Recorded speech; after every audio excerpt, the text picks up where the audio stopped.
As for the microaggression and the racial undertones of it, I honestly feel like Taylor Swift is the epitome of white feminism.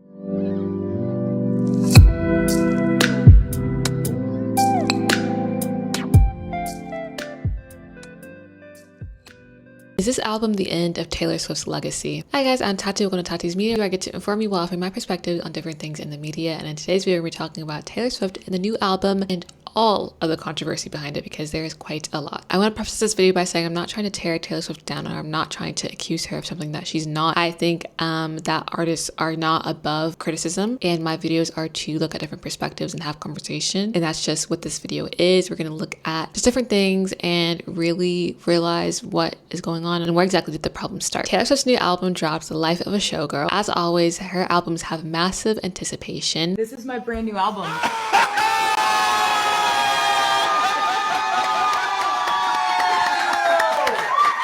We got TS12, baby.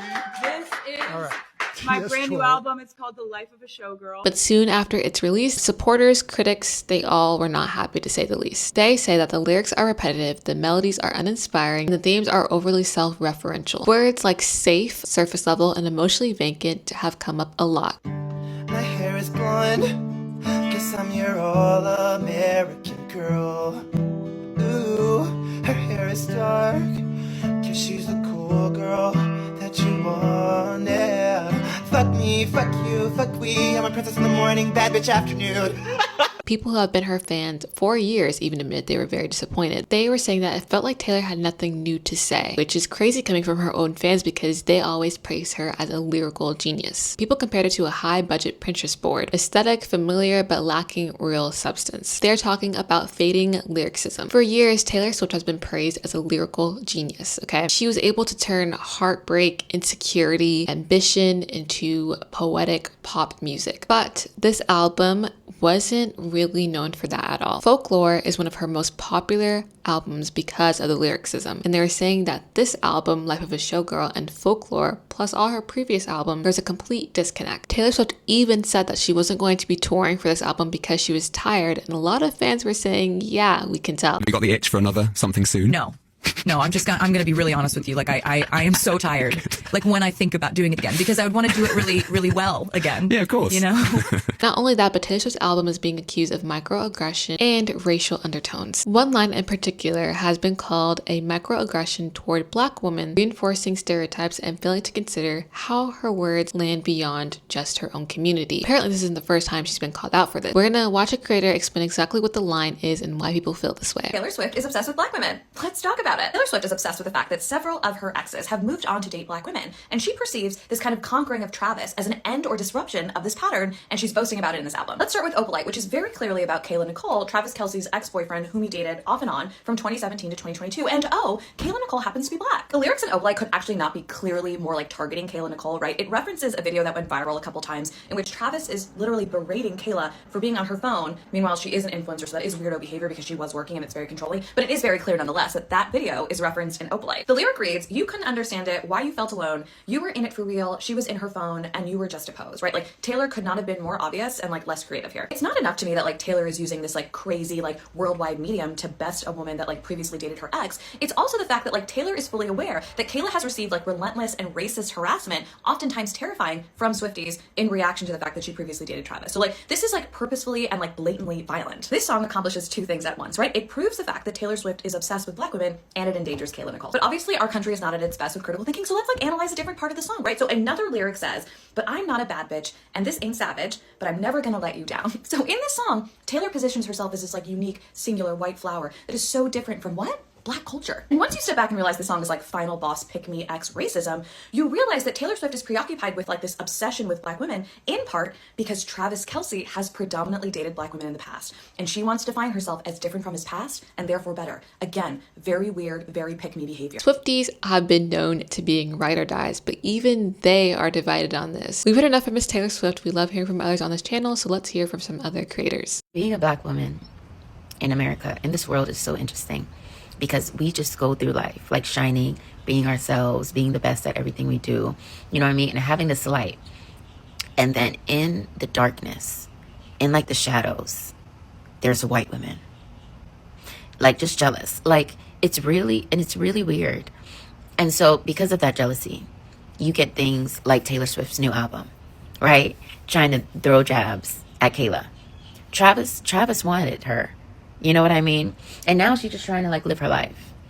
And you're like trying to be like this pure white girl who's not a bad bitch. And just like a pure girl who you can marry, who you could take home to daddy. Beyonce's all the way up there in every way. And the delusion in white people's mind is trying to force Taylor Swift up there. The fact that we even have to have a conversation to say that Taylor Swift is better than Beyonce is the delusion of white people. It's delusional. It's crazy. Like, look at Beyonce. Go up there and look. Like, climb up the stairs and look at Beyonce. This is Taylor Swift.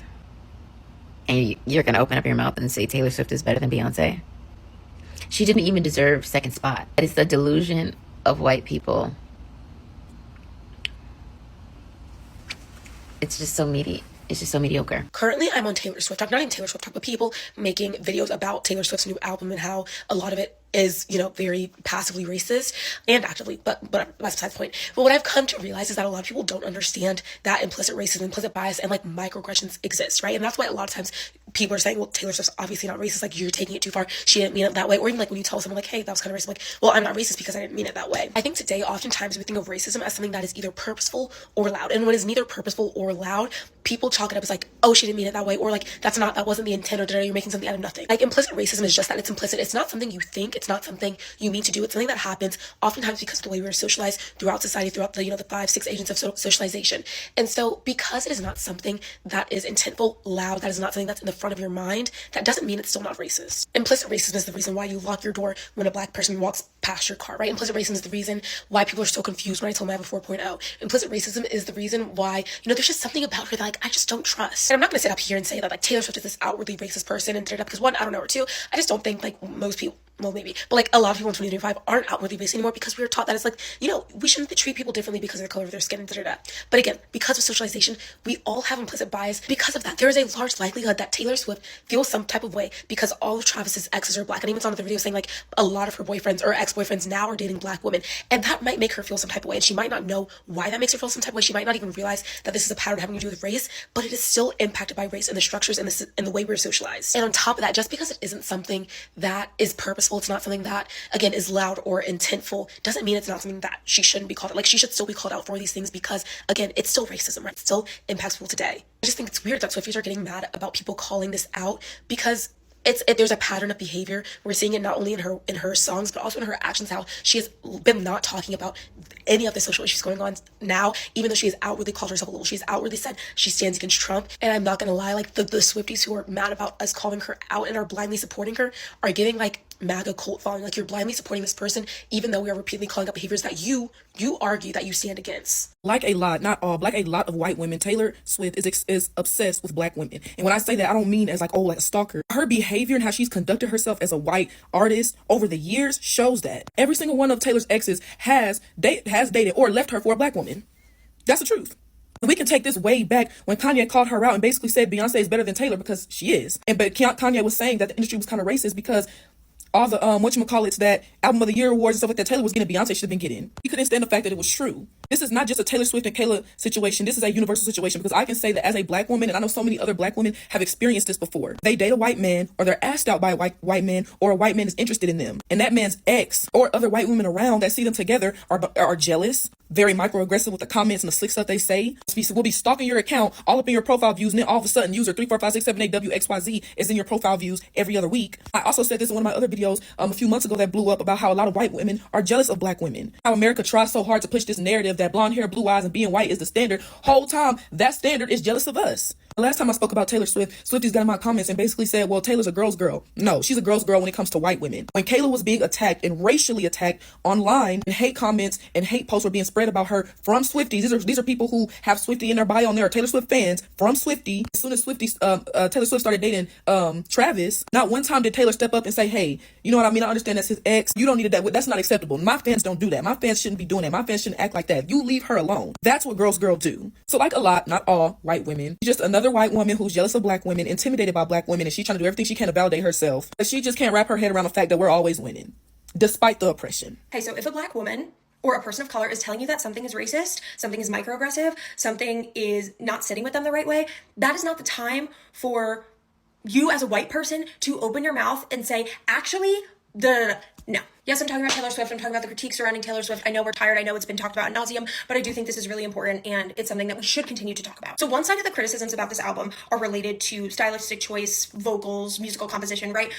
People can have their opinions on that. What I want to talk about is the critiques of the lyrics and specifically the way people are critiquing the racist and microaggressive undertones that are within the lyrics. And a large majority of the people calling that out and noticing that are black women and people of color. And I am seeing white women like myself commenting back on a lot of those critiques saying, but she didn't mean it in this way. And you're reaching and you're looking too far into it. And it's not racist. Like, how could she be racist when in her music video, she surrounded herself with people of color and she endorsed Kamala Harris for all of these people are making excuses like this for a person that they don't even know. It's so wild to me. When a black person or a person of color says that something is racist, that is not when we go, hey, actually, no.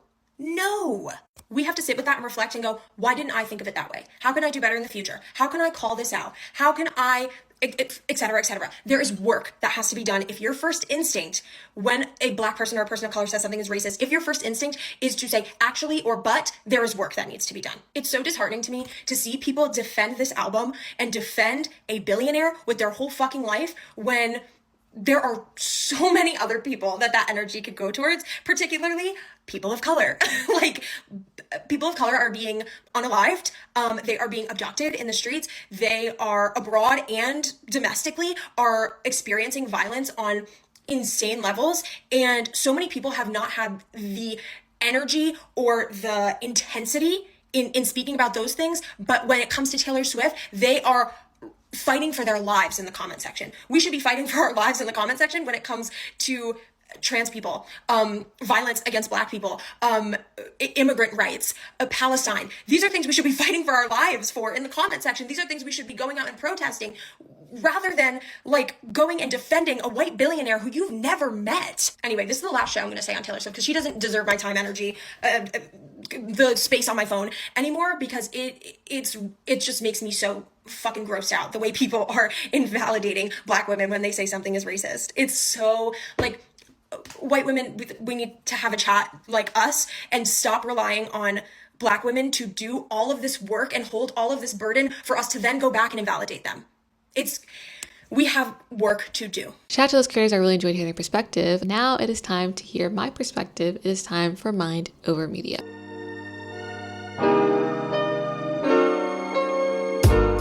Welcome to Mind Over Media, my mind over the media, where I get to tell you guys my perspective of the controversy. As always, no hate intended. These are just my perspectives.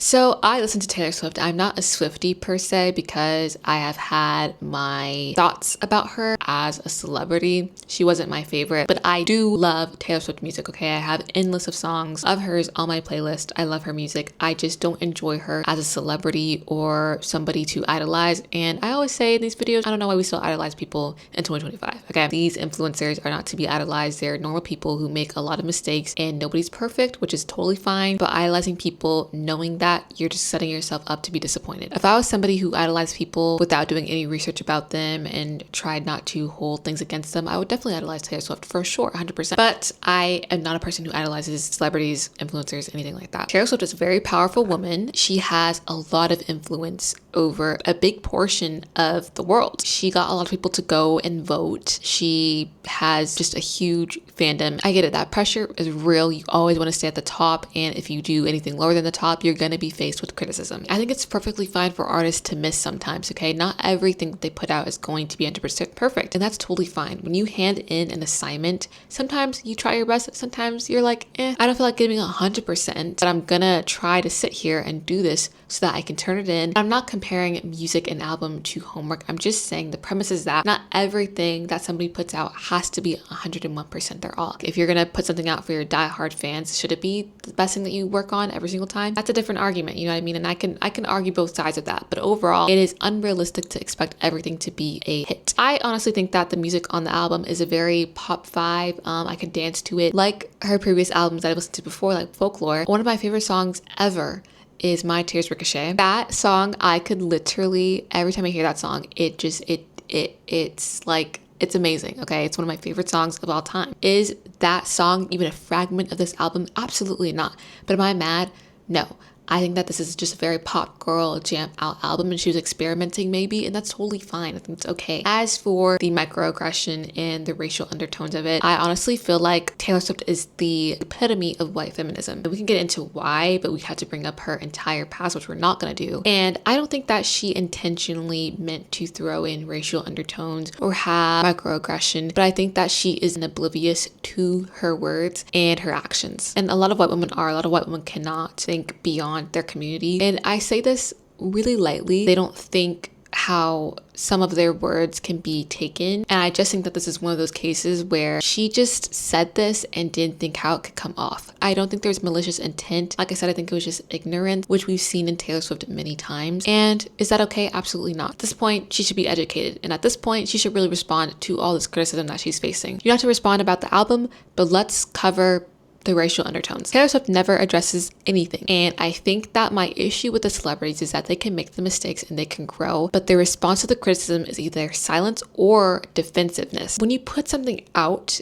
and when you say something, you have to be held accountable for your words, for your projects, for your music. So when you put something out and it's not accepted, you have to have a response. You have to have an explanation. You have to be open to criticism. And I think that a lot of these celebrities and influencers, specifically a lot of the white female pop stars, they're just not open to the criticism at all. They get so defensive immediately, or they just go silent. Take it for Sabrina Carpenter. Everybody told her that this felt offensive to a lot of women. This felt bad taste. And her response was, we need to get out more.